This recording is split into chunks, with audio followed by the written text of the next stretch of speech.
Pessoal, nós vamos prosseguir com o nosso curso a respeito de desapropriação. E nós vimos na aula passada que a desapropriação, basicamente, é um procedimento administrativo por meio do qual o poder público toma para si a propriedade de um bem que pertencia a um terceiro. E a desapropriação se dá sempre mediante o pagamento de uma indenização prévia, justa e em dinheiro, e ela vai ocorrer sempre em 3 hipóteses. A Constituição Federal vai permitir essa interferência do poder público na propriedade de terceiros em 3 ocasiões. No caso de necessidade ou utilidade pública e no caso de interesse social. Agora, gente, nessa aula a gente vai tratar especificamente da desapropriação por utilidade ou necessidade pública. Esse tipo de desapropriação, esse contexto de desapropriação, está previsto lá e regulado pelo Decreto-Lei número 3365 de 1941. A gente vê que é bem antigo, até mesmo anterior à própria Constituição Federal. E esse decreto, gente, ele não distingue entre a necessidade e a utilidade. Essa distinção a gente fez na aula passada, explicou para vocês, ela é uma distinção doutrinária e jurisprudencial e veio prevista para a gente lá na Constituição Federal, no seu artigo 5º. Então, lendo a lei, lendo o decreto, você não vai identificar essa separação. A gente já trouxe bem isso para você lá na nossa primeira aula em que tratamos desse contexto. Então, vamos lá, gente.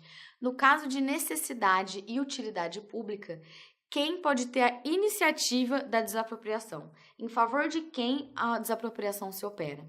Ela vai se operar pela União, pelos estados, município, Distrito Federal e territórios. Ou seja, as pessoas jurídicas de direito público, gente. Então, esses são os agentes interessados. São essas pessoas jurídicas que vão promover a desapropriação e tomar para o seu patrimônio aquele bem que está sendo objeto de desapropriação. E quais são esses bens? O que pode ser desapropriado? O que pode ser retirado da propriedade de um terceiro pela administração pública? Qualquer bem, seja móvel ou seja imóvel, seja privado ou seja público, desde que observados os requisitos aí da necessidade ou utilidade pública. Gente, é engraçado que quando a gente pensa em desapropriação, a primeira coisa que vem na nossa mente é o poder público tirando um imóvel de um particular. E isso realmente, assim, é o conceito mais comum que a gente tem quando a gente pensa em desapropriação. Mas não é só isso, gente. Tanto imóvel quanto bens móveis podem ser objeto de desapropriação. Então, não são apenas imóveis. E mais, a desapropriação ela não atinge apenas bens particulares. O poder público, um ente, pode desapropriar bens do próprio poder público, de outro ente, como a gente vai ver com calma. Então, o conceito de desapropriação, as hipóteses em que ele acontece, são um pouco mais amplos do que aquela primeira ideia que a gente tem do poder público retirando o imóvel de um particular. Tranquilo, gente? Então, ela pode recair tanto sobre como bens móveis como bens imóveis e pode recair também sobre bens tanto particulares como sobre bens do próprio poder público, de propriedade do próprio poder público. E quais são os requisitos, então, para desapropriação? Que seja declarada e que seja constatado, naquele caso concreto, a presença de necessidade ou de utilidade pública. Como eu disse para vocês, existe a possibilidade, gente, de que o próprio poder público desaproprie, um ente público desaproprie bens de outros entes públicos. Mas isso também não pode ocorrer indiscriminadamente. Então, o decreto-lei vai trazer para a gente um escalonamento de preferência em que a desapropriação pode ocorrer entre bens públicos. E como isso acontece? Apenas a União pode desapropriar bens dos estados, territórios e do Distrito Federal, e apenas os estados podem desapropriar bens dos municípios. Ou seja, eu não posso fazer a ordem inversa. O município não pode desapropriar, por exemplo, um bem da União. Então, existe esse escalonamento entre União, Estado, Distrito Federal, territórios e municípios que permite a desapropriação de cima para baixo. Tranquilo? Essa desapropriação entre entes do próprio poder público, gente, ela é imprescindível que tenha uma autorização legislativa, ou seja, do poder legislativo. Apenas o poder legislativo pode autorizar que ocorra essa desapropriação entre entes pertencentes à administração pública, entre as pessoas jurídicas de direito público interno.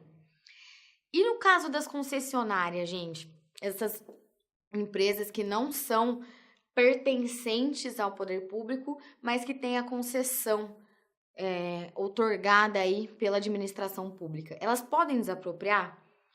A princípio, gente, é um conceito, como a desapropriação ela é uma prerrogativa da administração pública em razão da supremacia do interesse público, a princípio a gente é levado a crer que as concessionárias não teriam essa possibilidade de desapropriar bens de terceiros. Só que sim, é possível.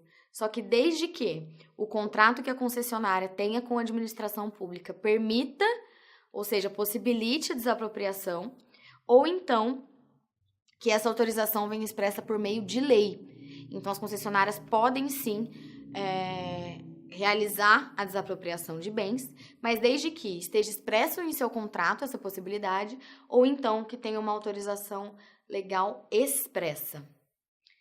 Gente, o artigo 5º do decreto, ele vai trazer para a gente algumas hipóteses exemplificativas em que se constata a necessidade e a utilidade pública e então que a administração pode levar adiante a desapropriação. Como eu disse, essas hipóteses que ele traz são meramente exemplificativas, ou seja, alguns casos que o legislador achou importante não ter dúvida nenhuma. Então, assim, olha, nesse caso, eu estou afirmando para você que existe a necessidade e a utilidade públicas, então pode ocorrer a desapropriação. Mas não é um rol fechado, existem possibilidades que vão surgindo, assim, com os casos concretos em que também poderão ser observadas e também poderão ser declaradas pela administração pública o interesse ou a necessidade, a utilidade ou a necessidade.